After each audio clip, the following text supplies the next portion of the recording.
Ce soir, je m'assois sur la salière que mon grand-père m'a fabriquée. Salière de spectacle, de pestacle, elle est démontable. Ce soir, je vais vous raconter une histoire qui me tient à cœur. C'est une histoire qui parle d'un endroit très connu. Peut-être trop connu. Oui. Cette histoire, elle parle d'un endroit que tous les Lotois connaissent, que tous les Quercinois connaissent. Oui. Cette histoire, elle parle d'un endroit qui est magique, grand, curieux aussi. C'est même pas une histoire, on parle de légende. C'est une légende, oui. On parle de la légende des bouts des Podilhac. Tout le monde a dû entendre parler du gouffre de Podilhac quand même. Il y tombe tellement de gens l'été que forcément ça passe pas inaperçu, le gouffre de Podilhac. Et en plus de ça, cet énorme trou. Et il y en a bien. Il y en a qui sont jamais allés au gouffre de Podilhac dans la salle ou pas? J'ai un peu de moi. Et alors, qu'est-ce qu'il dit? Mais il a dit ou quand même? Tout le monde est allé au gouffre? Non mais c'est pour savoir. Oui. Ouais. Bon. Parce que ce gouffre de Podilhac, il est énorme. Il n'est pas énorme, il est gigantesque. Quelques mesures, il fait 35 mètres de diamètre et 80 mètres de profondeur. Mais vous imaginez? 35 mètres de diamètre, 80 mètres. Quand on arrive là, qu'on passe le museau sur la main courante, et oui, coprium. C'est profond, je vous dis. Ça attire même. Il attire ce gouffre de Podilhac. Il est grand, il. Pendant très longtemps, les hommes n'allaient jamais se seraient aventurés à descendre au fond du gouffre. Pourquoi? Qu'est-ce qu'il y a au fond du gouffre? Quel occhi, des dings, des dessous, le diable de l'ail, je me fais pas mal de l'ail, il a dit diable, il a dit, un cachuno. Le diable che sai occhi, des choux, tu le terre, ouais. Conosco lo vecchio.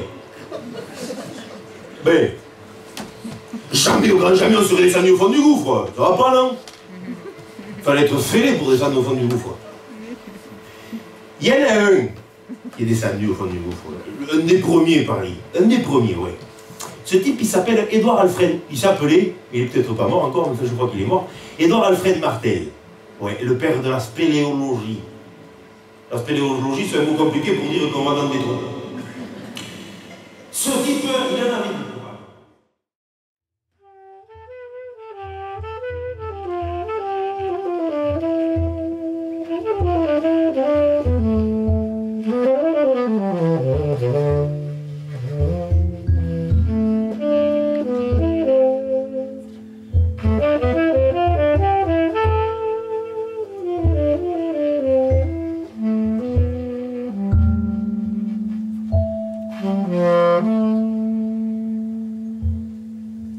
Camille devait avoir 7-8 ans.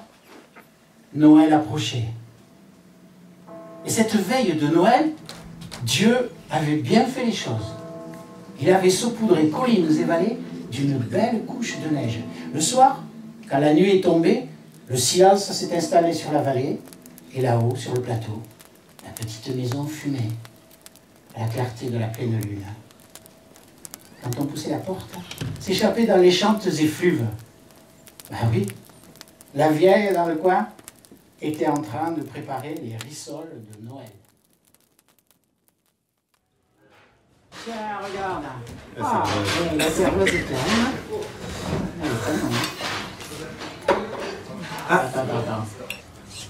Oh, dis donc, mais du couteau de glane. Ah, tu connais? Non. Non. Oui, ça ira bien. Ouais, merci, hein. Ouais. Oh, on n'a pas le mot à la bouteille.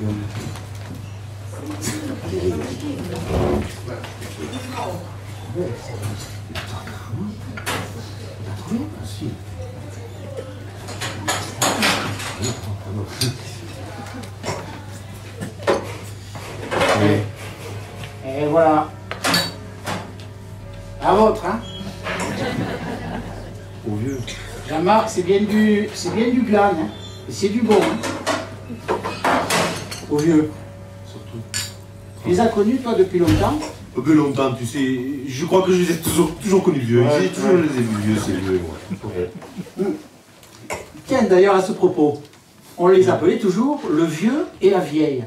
Oui. Mais vous savez comment ils s'appelaient? Est-ce que tu sais comment elle s'appelait, elle? Alors, attends. Ah, tu vois, ça c'est marrant. Hein? Le vieux, Tout le la monde vieille. les connaissait sous le vieux, la vieille. Eh bien, monsieur, tu es trop jeune, mais elle s'appelait Lucie.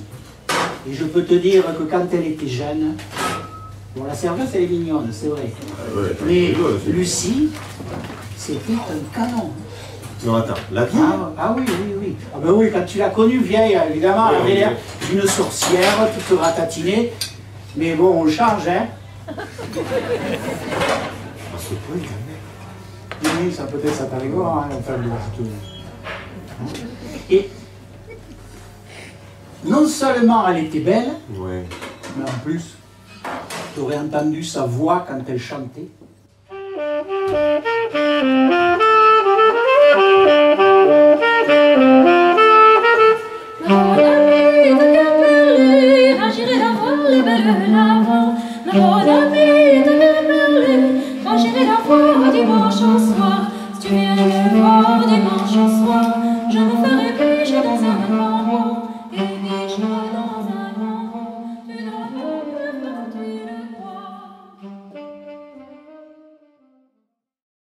On disait de lui qu'il avait la beauté des gens qui ne se regardent jamais dans le miroir.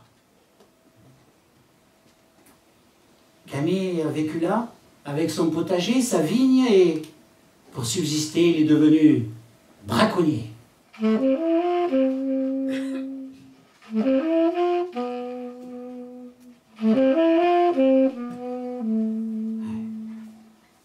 Je me souviens ce jour-là, il avait le fusil à l'épaule, il montait dans la vigne, il montait vers sa vigne là-haut.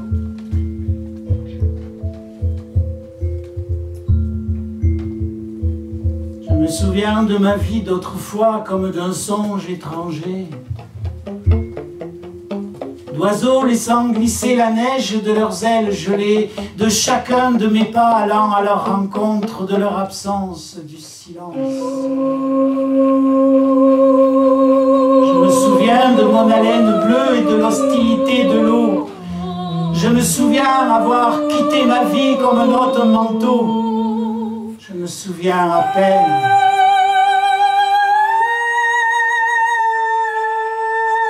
Je me souviens avoir tout oublié, cessé de chercher, avoir pris un envol étonné. Je me souviens à peine d'un homme et de ses tourments. Aujourd'hui, oiseau parmi les oiseaux, je contemple sa vie comme on voit un tableau.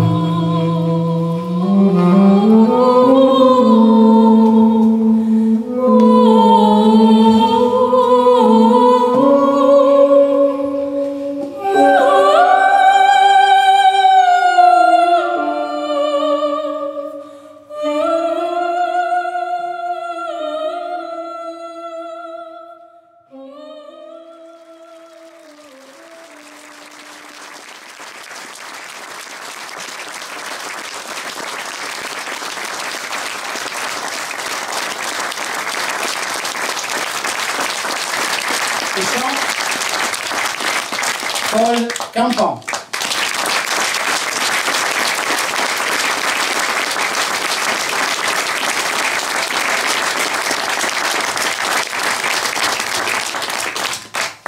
Au sax ténor, Philippe Arnaudet.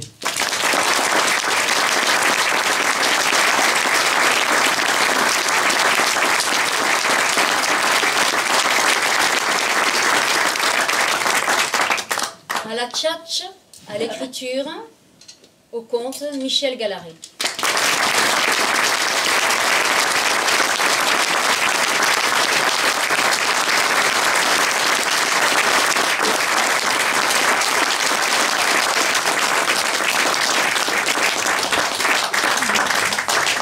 Dans un autre style, Clément Bouscaret.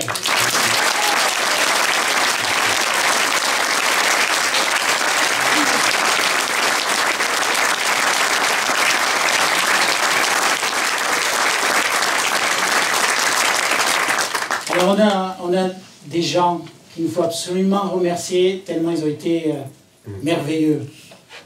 Je te laisse commencer. Merci. Merci à l'association Arcade. Ah oui, tu veux dire Arcade? Arcade? Ouais. Arcade, oui, Arcade. De Bretenoux. Avec, bon, on va pas les nommer, mais Oui. à la tête Denise, Jean-Claude, Nicole, Jean-Marie, tous les bénévoles qui tous les jours font ce travail absolument fabuleux. Sans eux, nous ne serions pas grand-chose. Merci.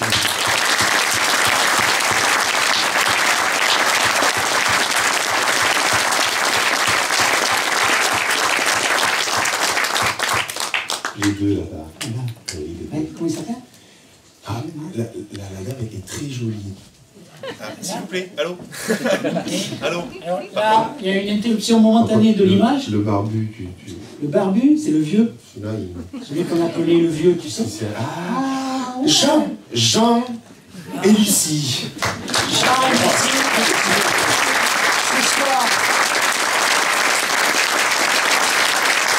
Ce soir, Jean et Lucie, mais d'habitude, Jean-Marc Dewan et Evelyne, Merci. sa femme. Merci Bravo. beaucoup.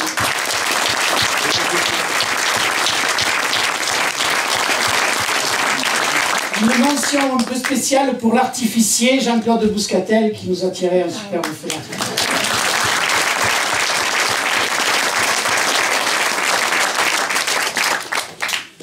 Mais merci à vous d'avoir préféré les contes au PSG. Merci beaucoup.